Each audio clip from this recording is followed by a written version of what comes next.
Estas palabras ya son parte de nuestro lenguaje cotidiano. Muchas veces las usamos para nombrar características personales, situaciones que nos hacen sufrir, errores que repetimos, actitudes que queremos cambiar. Estas palabras vienen del psicoanálisis. ¿Y qué es el psicoanálisis? Es una teoría para comprender el inconsciente y una terapia para superar nuestros problemas anímicos. El rol del analista, entonces, es ayudarnos a descubrir la raíz de esos problemas.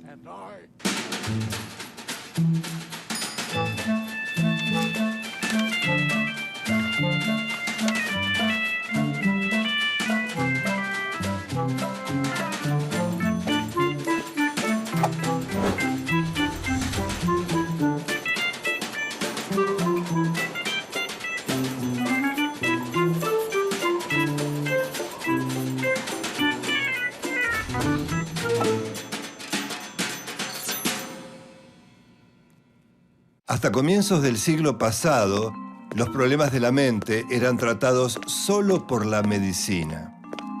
Fue precisamente un médico austríaco, Sigmund Freud, quien se dispuso a indagar en las profundidades de la mente, y lo hizo de una forma muy particular, a través de la palabra. Freud escuchaba a sus pacientes. Consideraba sus palabras como la llave de acceso al inconsciente.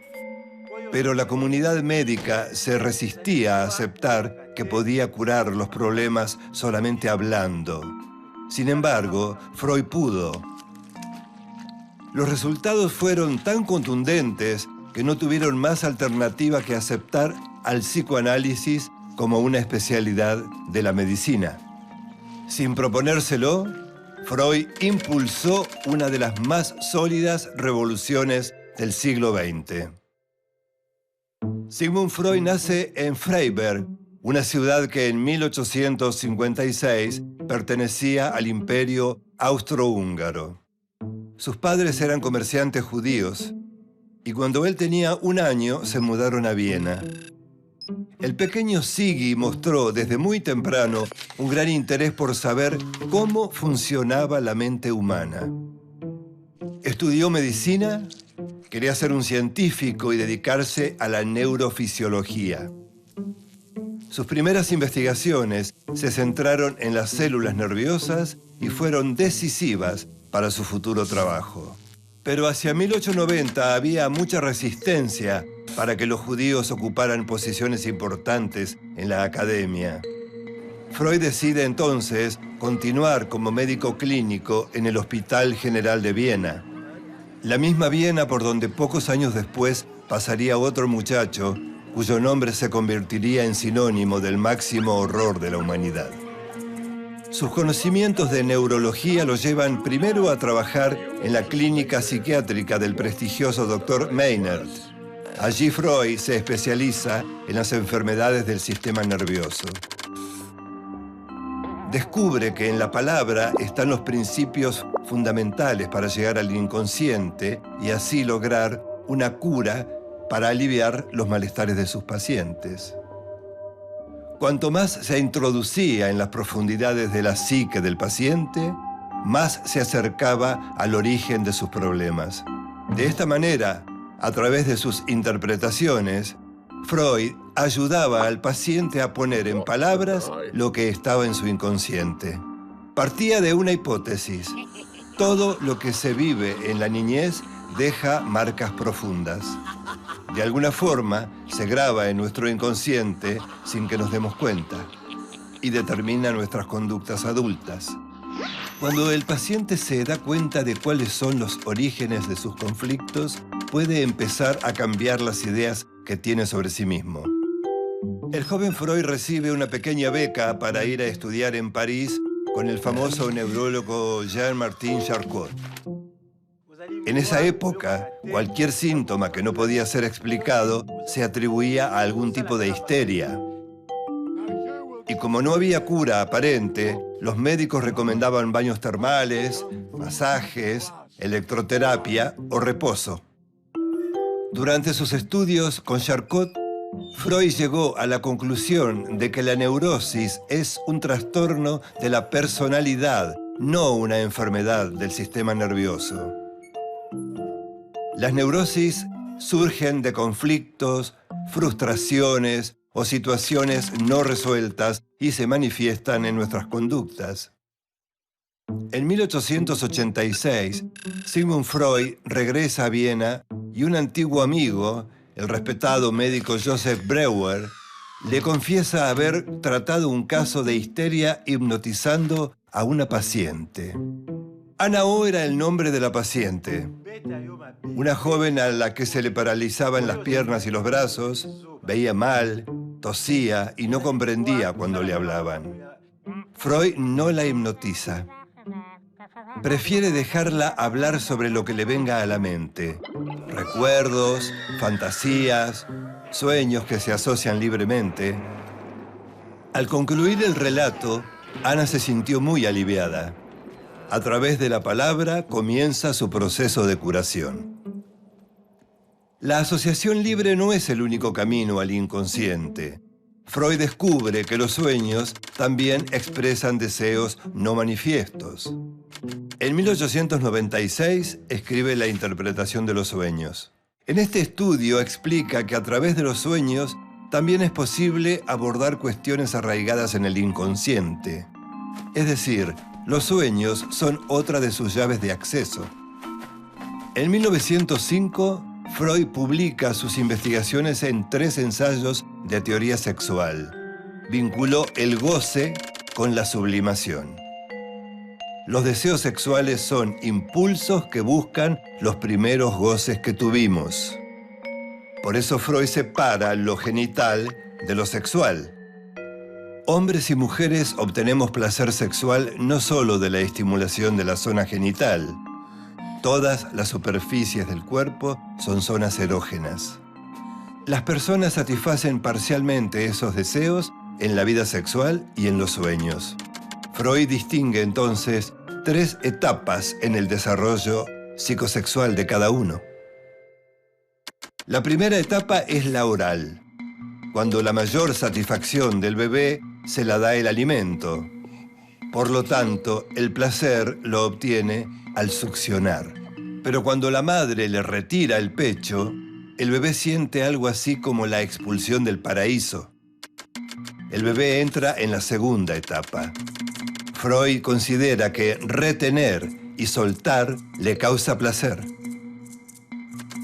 La tercera etapa aparece a los 3 o 4 años, cuando el niño o la niña descubren que llevando las manos a la zona genital obtienen placer.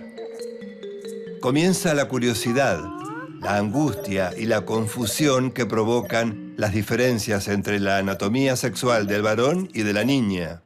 Entre los 5 y 6 años, el niño entra en la fase del complejo de Edipo. Los sentimientos del niño hacia la madre y de la niña hacia el padre entran en pugna. Sienten por ellos amor y celos, rivalidad y dependencia. Esos sentimientos incidirán en la formación de su carácter, en su diferenciación y orientación sexual. La teoría de la sexualidad desarrollada por Freud lo hizo famoso, pero no por las razones que él hubiera deseado. Él buscaba hacer un aporte a la comprensión de la represión. Durante la Primera Guerra Mundial siguió buscando respuestas a un conflicto neurótico de base: lo que deseamos versus lo que hacemos. Freud dijo que todas nuestras conductas estaban al servicio de reducir esta tensión. Postuló un nuevo modelo dinámico de la psique. El ello reúne nuestros impulsos primarios. La mente de un bebé es fundamentalmente ello. Al empezar a darse cuenta de algunas cosas, una parte del ello abstracto del bebé empieza a crear su yo. Freud adjudica al yo varias funciones. Primero, puede actuar como una guía ante la realidad. También es un inhibidor de un impulso inconsciente que lo convierte en un mecanismo de defensa. El superyo es la mirada de los padres por encima de la propia. La Primera Guerra Mundial pareció una prueba terrible para la conciencia moral. Cuando terminó, Freud dijo que una cosa es moralidad y otra conciencia moral, demostrando que su teoría del yo también se podía aplicar al inconsciente y a los comportamientos de la sociedad. Sigmund Freud sostuvo que la moralidad tenía algo de superyoica, de imposición, y que la conciencia moral echaba raíces en la parte reprimida de la sociedad. Cuando la población dejaba de pensar por sí misma y depositaba su guía en un único líder, un superyo grupal se imponía sobre el yo. En 1933, mientras los nazis quemaban sus libros y los de muchos grandes pensadores modernos, Freud todavía pensaba que la civilización había avanzado. Se equivocaba. Si no hubiera huido de Alemania a Londres, los nazis lo habrían enviado a un campo de concentración e incinerado como a millones de judíos, incluidas sus propias hermanas. Sus ideas despertaban resistencia en círculos médicos, científicos, religiosos y políticos, pero al mismo tiempo generaban líneas psicoanalíticas distintas a las suyas. Fue admirado, resistido y cuestionado en proporciones iguales. Y dejó una importante herencia en sucesores como Carl Jung, Alfred Adler y Melanie Klein, entre otros.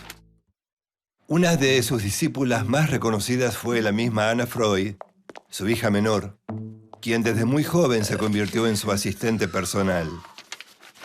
Cuando en 1923 a Freud le diagnostican un cáncer en el paladar, Ana se vuelve también su enfermera y representante oficial.